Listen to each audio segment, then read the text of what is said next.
Hello everyone! Welcome back to my channel. Sa today's vlog, magluluto ako ng paborito kong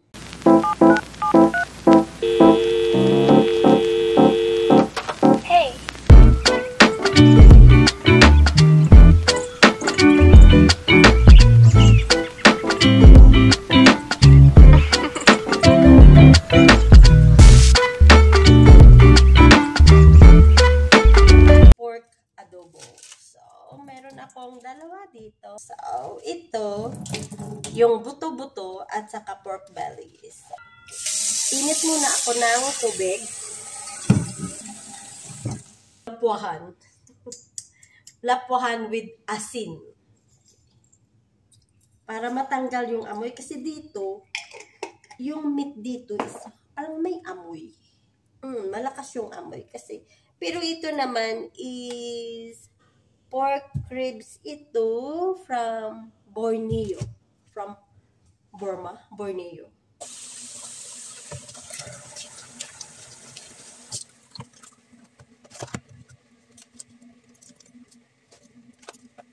So, ito yung it.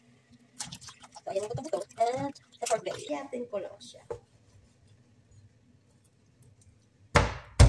Ayan. Ano ko ngayon ah?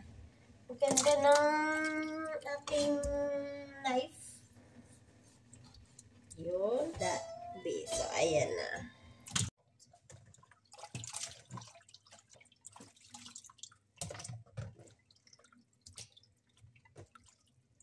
So, ito na yung aking meat.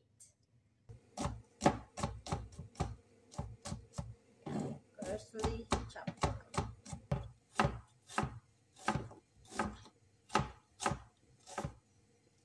Yan.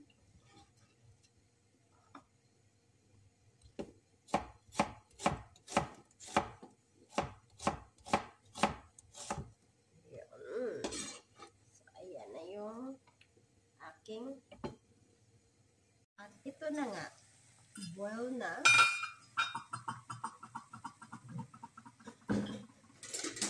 Boil na ang aking water. So, yung aking baboy. My pork there. Yan siya. Yung matanggal lang yung matanggalan yung lasa, lasa. So, tama lang yung matanggal yung amoy. Kasi minsan yung meat dito, yung pork meat dito, may amoy siya. So, ayoko. So, mas maganda yung i-blanch ko muna siya sa boiling water with tawag nito, asin. At kung minsan naman,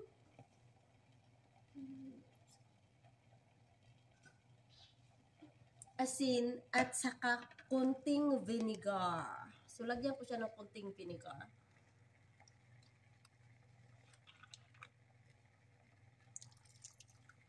Yan. Para matanggal yung amoy.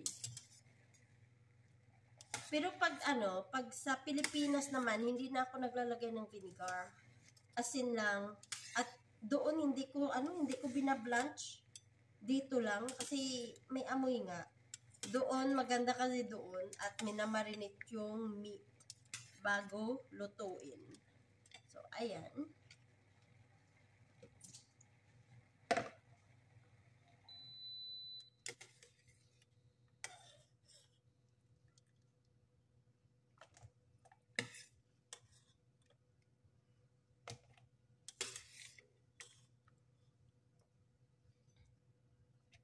And syempre, i-rinse ko ulit siya.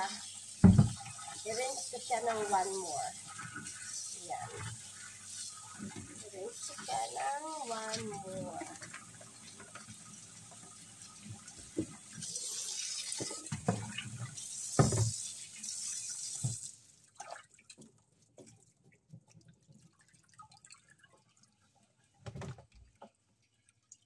So, ayan.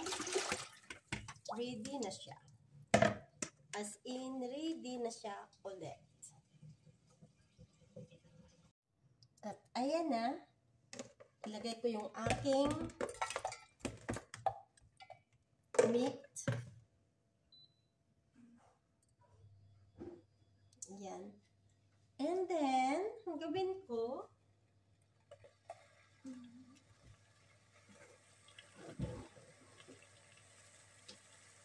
guys, may silver swan ako. So, silver swan, lagyan ko siya ng mga 3 tablespoon. And then, lagyan ko siya ng tubig.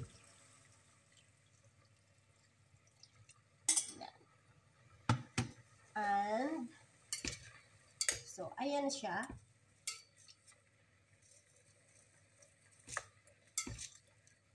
At, pakuluan ko muna. Pakuluan ko muna siya.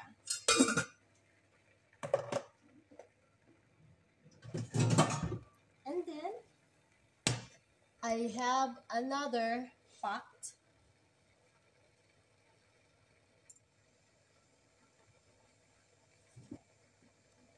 Ito naman,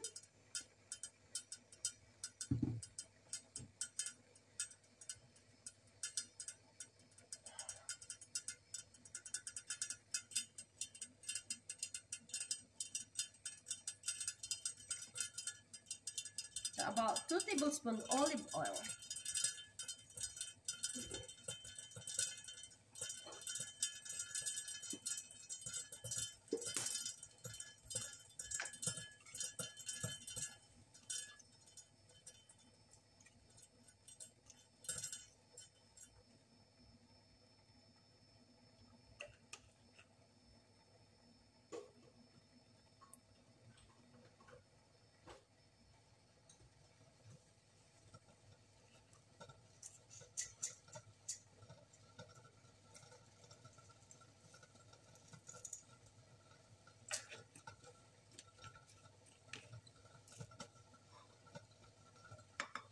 So, at ayan, pulo na siya. Pulo na yung meat.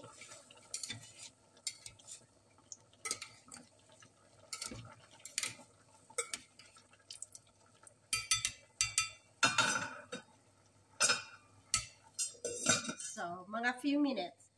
And while pulo na yung aking meat, ayan, at unahin ko yung sibuyas.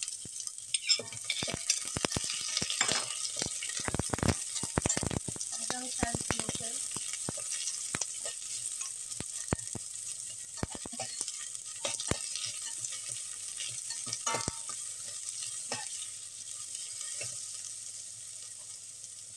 Garlic.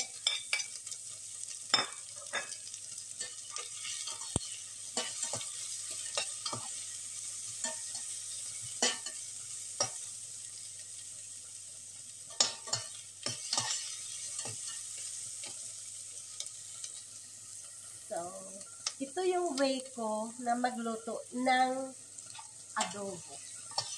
Yung medyo may twist siya ng konti. Yan. Pero ang sikreto ng masarap na adobo, nako, mausok. Ang sikreto ng masarap na adobo is maraming sibuyas. So, hindi ako maglalagay ng luya sa pork. Pero, pag nagluto ako ng manok, more luya ako sa manok. Kasi nalalansan ako ng manok. Pero ito, dahil pork siya, hindi ako maglalagay ng luya.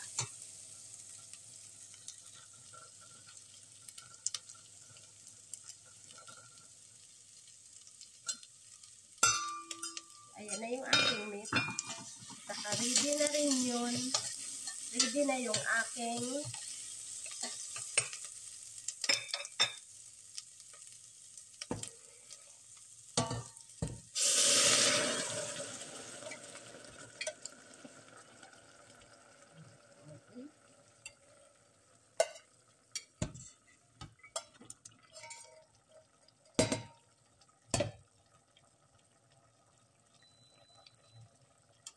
and here's my meat na.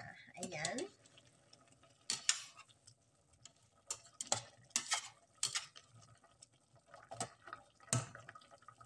Laurel or bay leaves. Gusto ko yung buong paminta. Ganyan.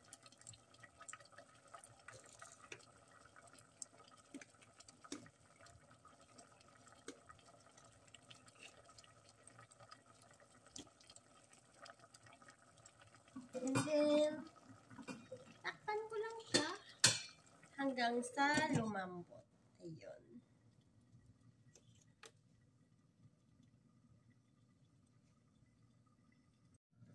Oh my, check natin. Ang bango. Super bango. Yan.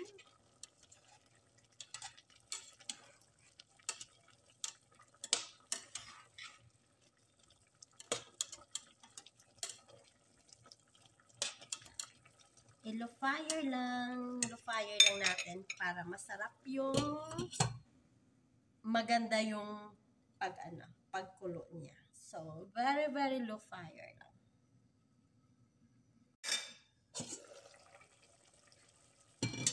Yan, ito. Yan, absorb na yung tubig. At yung gagamitin ko na vinegar is balsamic vinegar. Kasi dito ako nasasarapan pag balsamic yung ginagamit ko. Bakit ayaw?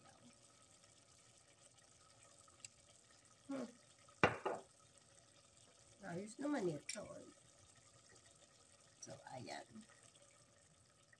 About 2 tablespoons or 3, it's up to you.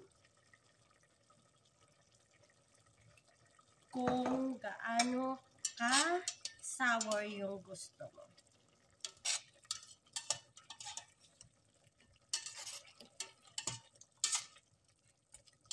Ay, mukhang masarap na siya. Tsaka yung amoy adobo na. Yun. Amoy adobo na siya.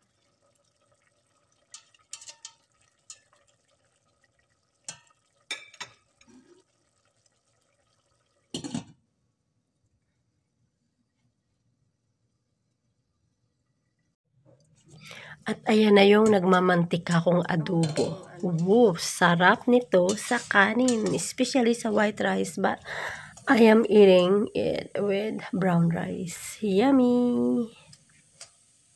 Sige lang. Amo man ang ano.